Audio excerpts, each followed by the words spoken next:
இது ரொம்ப மெய்கண்ட தேவநாயனார் சிவஞான போதத்துல 7ஆம் நூற்பாவில் ரொம்ப அழகா சொல்லியிருப்பார். இரு திறன் அறிவுள்ளது இரண்டலா ஆன்மா.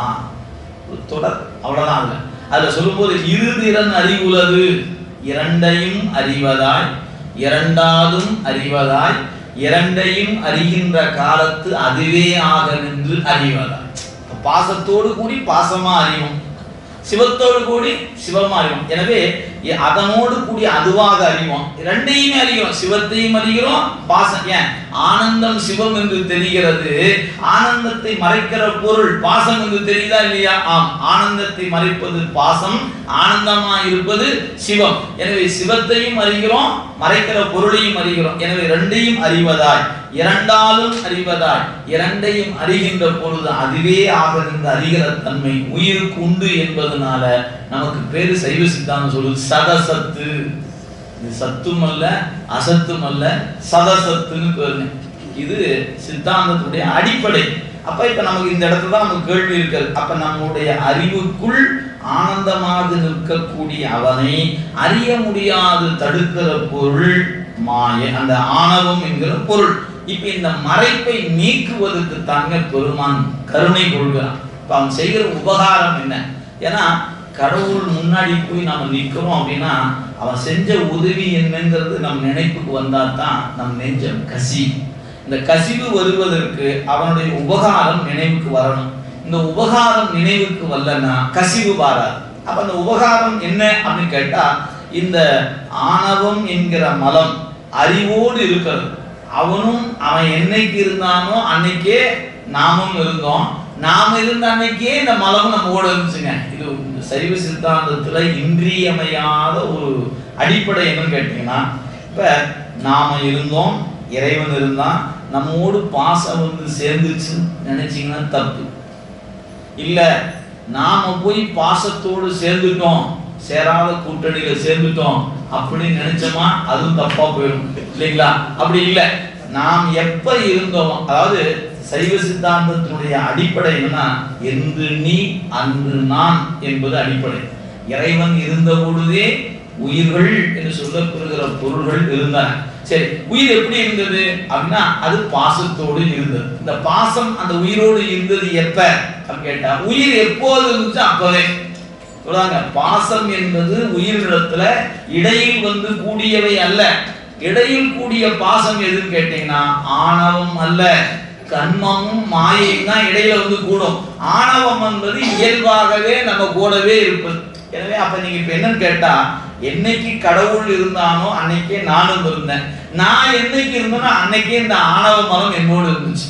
இந்த ஆணவ மலத்துக்கு சைவ சித்தாந்தம் வச்ச பேர் என்ன தெரியுங்களா? அறியாமை. இதுக்கு ஆணவ மலம்னு பேர் சொல்றோம். அந்த பேரை சொன்னா சைவ சித்தாந்தம் பேரு. அறியாமைன்னு சொன்னா அது அப்படி சொல்லுங்களேன் அப்படின்னு ரொம்ப எளிமையா இருக்க மாதிரி இருக்கும். இதுக்கு வேற ஒன்றும் இல்லைங்க. நீங்க ஆசிரியர் சொல்லும் போது, உரையா சொல்லும் போது அறியாமை என்று சொல்வார். பாடம் சொல்லும் போது நூல் என்ன சொல்லும்? மலம் என்றுதான் சொல்லும். எனவே ஆணவ மலம். இந்த ஆணவ மலம் என்ன செய்யும்? அறிவாகிய உயிரை அறியாமைப்படுத்துகிறது. இப்ப அறிவு பொருள் உயிர். அந்த அறிவு பொருளை அறியாமைப்படுத்துவது எதுவோ அதுதான் ஆணவ மலம். அப்ப நீங்க நம்ம அடிப்படை சிந்தித்து பார்க்கணும். இப்ப நமக்குடைய கல்வியின் பயனாகட்டும், கல்வி நோக்கமாகட்டும், இதெல்லாம் எதுக்காக கேட்டா அறியாமை அகற்றத்தான் கல்வி. ஏன் அறியாமை, எது அறியாமை அகற்றுகிறதோ அதுதாங்க உண்மையான கல்வி. இப்ப அதுக்காக தான் நம்ம சண்டேச வரலாறு படிக்கும்போது படிச்சோம் பாத்தீங்களா, இருபிறப்பாளர்.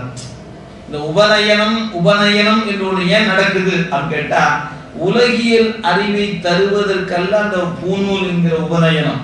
நீ உனக்கு மேல் ஒருவன் இருக்கிறான், பிரம்மம் என்று சொல்லக்கூடிய மேலான பொருளை நீ அறிய வேண்டும் என்று அந்த உபதேச மந்திரம் உணர்த்துகிறது. எனவே இந்த உபதேச மந்திரம் தான் அவன் அறிவுக்குள் இருக்கிற அறியாமை இருளை நீக்கி அறிவை விளங்கச் செய்து, அந்த அறிவு விளங்கும் பொழுது தன்னுள் அவன் இருக்கிறான், அவனை நான் அவனோடு கலக்க வேண்டும் என்கிற நினைப்பு இந்த உயிருக்கு வரும் என்பதனால உபதேசமாக மந்திரம் அவனுக்கு ஆசிரியர் மாணாக்கருக்கு உணர்த்துகிறார். அதை பெறுகிற மாணாக்கர் என்ன பண்ணும், காலை மாலை என்று இருவேளையும் அந்த மந்திரத்தை சிந்திக்க சிந்திக்க சிந்திக்கத்தான் அறியாமை என்கிற இருள் மெல்ல மெல்ல மெல்ல மெல்ல தேயும். அப்ப இந்த அறியாமை தேயணும்னா என்ன வேணும் அப்படின்னு கேட்டா, அறியாமை தேய்ப்பதற்கு இறைவன் கொடுத்த கொடைதாங்க கண்மம் என்று. அதுதான் வினை. இப்ப இந்த வினை என்பது எங்க தொடங்குகிறது? ஒரு கேள்வி இருக்கலாம். இப்ப நாம் இருக்கிறோம், நமக்கு ஒரு இன்பம் துன்பம் ஏதோ ஒன்று இருக்கிறது. இப்ப இந்த பிறப்பு நமக்கு அமைவதற்கு என்ன அடிப்படை? நம்ம உடனே சொல்லுவாங்க, கடந்த காலத்தில் செய்த வினை அடிப்படை. நேற்று செய்தது இன்னைக்கு வந்திருக்கு. சரி, நேற்று அப்படின்னு எடுத்துக்கிட்டா அந்த பிறப்புல நமக்கு அந்த பிறப்புன்னு அமைஞ்சிருக்குங்க, அது எதன் அடிப்படையில் அமைஞ்சது? அது அதுக்கு முன்ன செஞ்ச வினை. இப்படியே கேட்டுக்கிட்டே போனோமா எங்காவது ஒரு முட்டி மோதி ஒரு இடத்துல நிக்கணும் இல்லையா? வினையே செய்யாத காலம் ஒண்ணு இருக்குமா? இல்லை. இதாங்க ஆராய்ச்சி.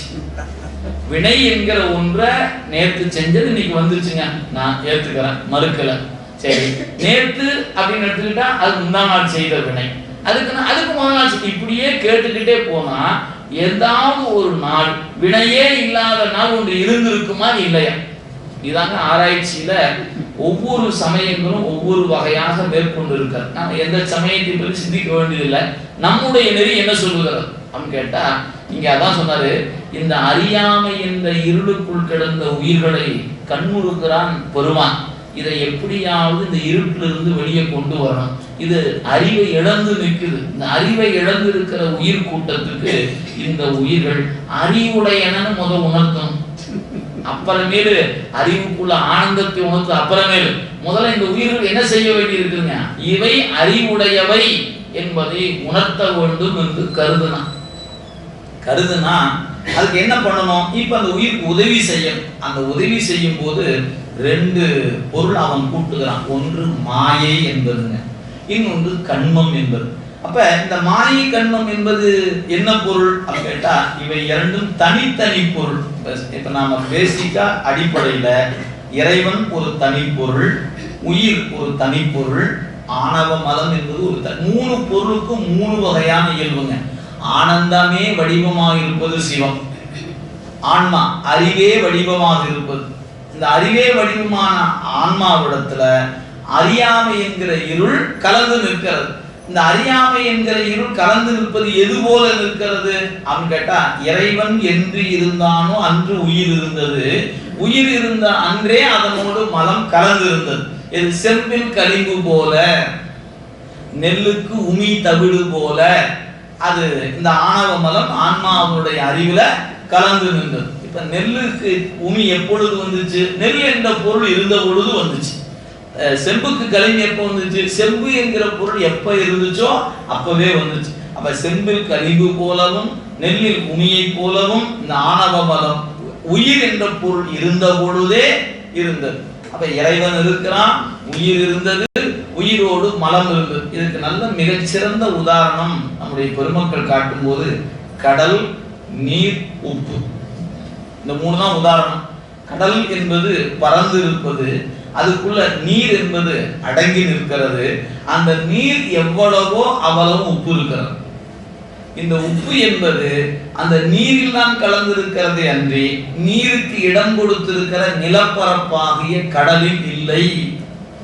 அப்ப நீர் கடல் போல சிவம், அதனுள் அடங்கி நிற்கக்கூடியது உயிராகிய நாம்.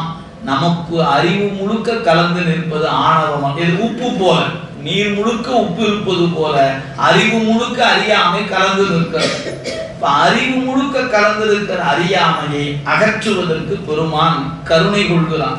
கருணை கொள்ளும் போது என்ன பண்ணா, மாயை என்கிற ஒன்றை கூட்டுகிறான். அதுதாங்க நமக்கு உடம்பு வருகிறது. இந்த உடம்பு 5 வகையான உடம்பு. அதுல 4வது உடம்பு வரைக்கும் நமக்கு சொன்ன கொஞ்சம் கடுமையாக இருக்கலாம். ஆனா உடம்பு என்று கூட்டும் பொழுது இறைவன் நமக்கு அசுத்தமாயிருந்த உடம்பை கூட்டுகிறான். அதுல மாயின் ஒரு தத்துவம், ஒரு முதல் உடம்பு. 2வதா ஒரு உடம்பு கூட்டினார். அதுக்கு பேரு பாத்தீங்கன்னா புருடன் என்று பெயர். இது எனக்கு அது விளக்கம் சொல்ல முடியாது, செய்தி மட்டும் வைத்துக்கலாம். காலம், நியதி, கலை, வித்தை, அராகம் என்ற 5 பொருள். அந்த ஐந்தும் சேர்ந்த பொருளுக்கு புருடன் என்று பெயர். அந்த புருடன் என்பது இரண்டாவது கூட்டப்படுகிற கருவி. மூன்றாவதாக குணம் அப்படின்னு கூட்டினார்.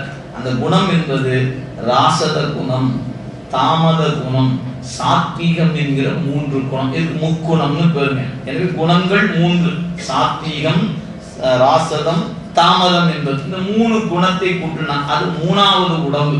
நாலாவதா ஒரு உடம்பு கூட்டினார். அதுதான் புரியட்ட காயம்னு பேர். அதாவது 8 வகையான கருவிகள் கூடிய ஒரு உடம்பு. சுவை, ஒளி, ஊறு, ஓசை, நாற்றம் என்கிற 5. அதனோடு சித்தம் அப்படின்னு சொல்றது. மனம், புத்தி, அகங்காரம் என்பது. சித்தம் அதுல வராது. மனம், புத்தி, அகங்காரம் அதுல ஒரு 5, இது ஒரு 3, மொத்தம் 8. இந்த 8 கூட்டப்படுவதுதான் நாலாவது உடம்பு. இப்ப நீங்க ஒரு கற்பனை பண்ணி வச்சுக்கோங்க. நாமெல்லாம் அறியாமை என்கின்ற இருளுக்குள்ள கிடக்கிறோம். நாம் அனைவருமே அப்படி கிடக்கிற நம்மை பிறப்புக்கு உட்படுத்தி இந்த அறியாமை நீக்கணும்னு பெருமான் நினைந்தான். இப்ப நீக்கும் போது எப்படி நீக்குவது அப்படிங்கும்போது உடம்பு கொடுத்து அப்புறம் தான் வினை செய்ய வைத்து நீக்க வைக்கணும். அப்போ முதல்ல உடம்பு கொடுக்கணும். இப்போ நமக்கெல்லாம் சேர்த்து எல்லாருக்கும் உடம்பு கொடுக்கணும். என்ன பண்ணாரு? முதல்ல மாயின்னு ஒரு உடம்பு கொடுத்தார், எல்லாருக்கும் கிடைச்சிருச்சு. 2வது உடம்பு கொடுத்தார், புரியட்ட காயத்துக்கு முன்னால் இருக்கக்கூடிய அந்த 2வது உடம்பு என்று சொல்லக்கூடிய புருடன் கொடுத்தார், எல்லாருக்கும் கொடுத்தாச்சு. இது எப்படி ஒரே மாதிரி இருந்துச்சு, வேறுபாடே கிடையாது. 3வது ஒரு சட்டை கொடுத்தார், 3 குணம்: ராசதம், தாமதம், சாத்வீகம், எல்லாருக்கும் ஒரே மாதிரி. 4வது ஒரு சட்டை கொடுத்தாருங்க, அதுவும் எல்லாருக்கும் ஒரே மாதிரி. இந்த இடம் வரைக்கும் உங்களுக்கு எந்த சிக்கலும் கிடையாது. ஏன்?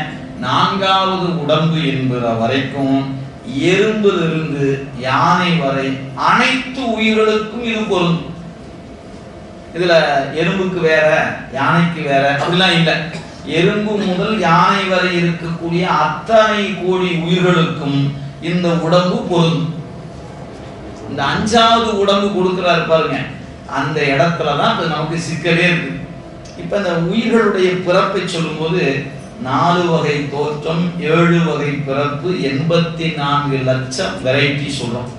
இப்ப முதல்ல நம்ம பிறப்பு உட்படுத்தணும். யாரு? சிவம். நம்மள முதல்ல மனித சட்டை கொடுப்பதா, இல்ல தேவரா பிறக்க வைப்பதா, இல்ல அமீபாவை பிறக்க வைக்கலாமா அப்படி டிசைட் பண்ணணுமா இல்லையா? இப்ப இறைவன் என்ன பண்ணணும்? ஒவ்வொரு உயிரா கூப்பிட்டு ஒரு கவுன்சிலிங் நடத்தி என்ன அறிவு இருக்குன்னு பார்த்து அப்புறம் சட்டையை கொடுத்து சரி இதை போ அப்படின்னு சொல்லலாம் இல்லையா? அப்படி சொல்றாங்க. எத்தனை கோடி உயிர்கள், கோடான கோடி உயிர்கள் ஆயிட்டு. அதனால இப்ப என்ன பண்ணா, அவன் பொதுவா எல்லாத்தையும் வச்சுட்டாங்க. அதாவது முதல் 4 சட்டை கொடுத்துட்டே வந்தார். இந்த 4வது சட்டை கொடுத்தா இருப்பாங்க, அதுலதான் மனம் என்கிற ஒரு கருவி இருக்காது. அது வரைக்கும் மனம் கிடையாது நமக்கு. அந்த மனம் என்கிற கருவிக்கு ஒரு ஆற்றல் உண்டு. எதையும் பற்றுகிற திறன் மனத்துக்கு தாங்க உண்டு.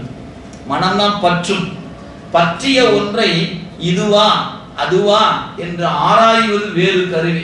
ஆம் இதுவே என்று துணிவது வேறு, துணிந்த ஒன்றை சிந்திப்பது வேறு. 4 கருவிங்க. இதான் அந்த கரணம் பேர்.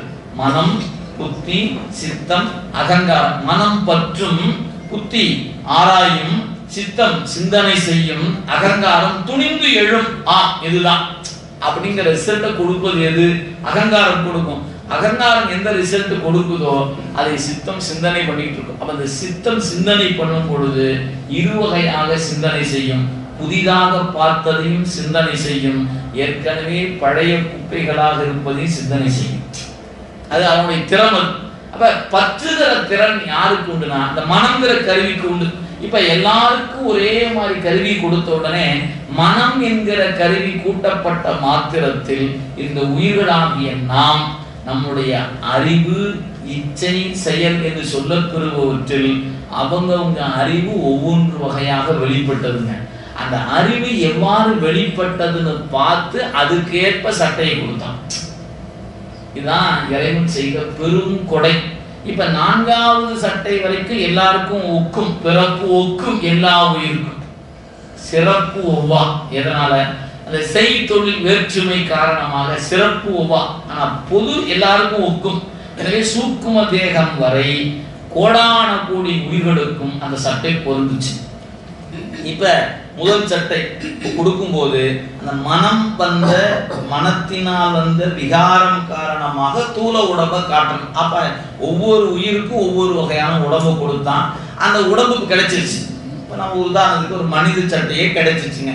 நம்ம பிறப்பே இல்லாம கிடந்தோம். அந்த அறியாமைக்குள்ள கிடந்த நமக்கு இறைவன் கருவியை கூட்டுனா இப்ப பிறப்பு உட்படுத்தி இருக்கிறாரு. முதல் சட்டையே நமக்கு மனித சட்டைன்னு வச்சுக்குவோம். மனித சட்டை கிடைச்சாச்சு. இப்ப நமக்கு என்ன இன்றியமையாது தேவைப்படுகிறது அப்படின்னு கேட்டா, இந்த உடம்பு இயங்குவதற்கு கண்மம் வேணும். இந்த கண்மம் என்கிற வினை இல்லைன்னா கண் இமைக்காது, இந்த கை அசையாதுங்க, அப்படியே அப்படியே பொம்மை மாதிரி தான் இருக்கும். ஏன்? அந்த வினை என்கிற ஒன்று இருந்தா தான் அசைதலே நிற்கும். அப்ப இந்த உடம்பை கொடுத்த இறைவன் இந்த உடம்பு இயங்குவதற்கு என்ன கொடுக்க வேண்டி இருக்குதுங்க? கேபிட்டல் ஒன்று கொடுக்க வேண்டி இருக்குது.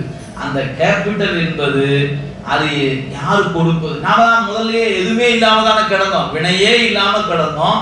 வினையே இல்லாத கிடந்த நமக்கு இப்ப இறைவன் முதல் சட்டையை கொடுத்துருக்கிறான். இப்ப வினை எங்கிருந்து வரும்?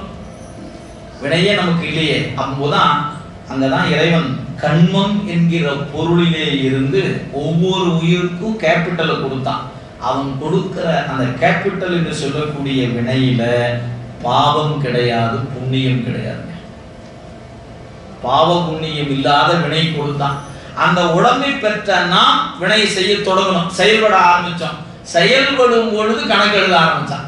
அன்னைக்கு எழுதின கணக்கு இன்னைக்கு வரைக்கும் நிற்கலைங்க, இன்னும் தொடர்ந்து கொண்டே இருக்கிறது. என்னைக்கு தான் அந்த கணக்கு புத்தகத்தை முடிக்க போறாருன்னு தெரியல. அதுதாங்க இப்ப பிரச்சனை. எப்படி? அதனாலதான் அந்த கணக்கு புத்தகத்தை கொஞ்சம் முழுமையாக நிறைவு செய்ய வைப்பதுதான் வினை மாயும். மாண்டு விட்டா வினை மாண்டு விட்டால் இந்த வேலை முடிஞ்சு போச்சு. கணக்கு புத்தகத்தை நெருப்புல போட்டு எரிச்சிடலாம். வச்சிருந்தா தானே ரொம்ப நாளைக்கு ஏதாவது பழைய கணக்குன்னு ஏதாவது பார்த்துக்கிட்டு தேடி வந்துட போறாங்க அப்படின்னு மொத்தமாவே அதை என்ன பண்ணலாம், எடுத்து முடித்து விடலாம். அப்ப இந்த அடிப்படை உங்களுக்கு விளங்கி கொண்டால்தான் இந்த வினை மாயும் என்கிற கோட்பாடு விளங்கும்.